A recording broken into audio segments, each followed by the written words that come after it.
আসসালামু আলাইকুম। আজকে আমরা শিখব কিভাবে আমরা কোনো ছবির চুলের কালার খুব সহজেই পরিবর্তন করতে পারি। এই জন্য আপনি আপনার পছন্দ মতো ছবিটা ফটোশপে ওপেন করে নেবেন।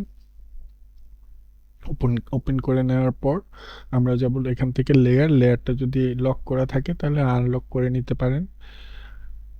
লক করে নেওয়ার পরে আমরা যাব ফিল্টার ফিল্টার থেকে ক্যামেরা র ফিল্টার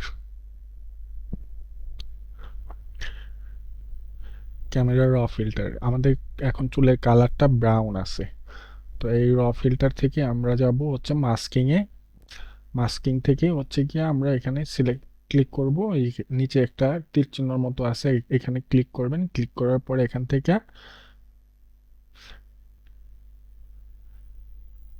থেকে সিলেক্ট পিপল দিয়ে দিবেন।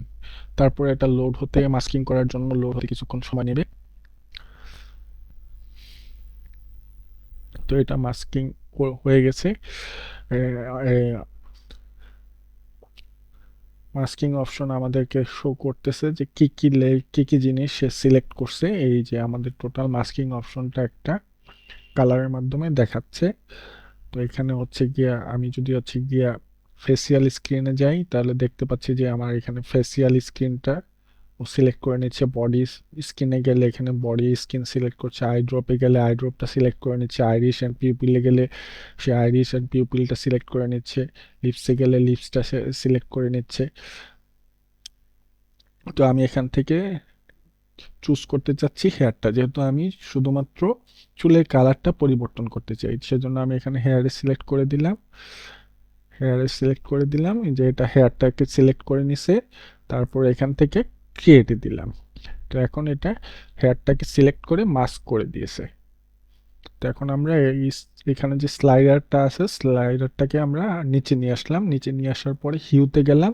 হিউতে গিয়ে আপনি যে কালারটা পরিবর্তন করতে চাচ্ছেন সেই কালারে অনুযায়ী নিয়ে আপনি হচ্ছে গিয়ে এখানে স্লাইডারটা ডান দিকে বা বাম দিকে সরিয়ে আপনি দেখবেন যে কোন কালারটা আপনি নিতে চাচ্ছেন, তখন সেই কালারটা নিয়ে নেবেন।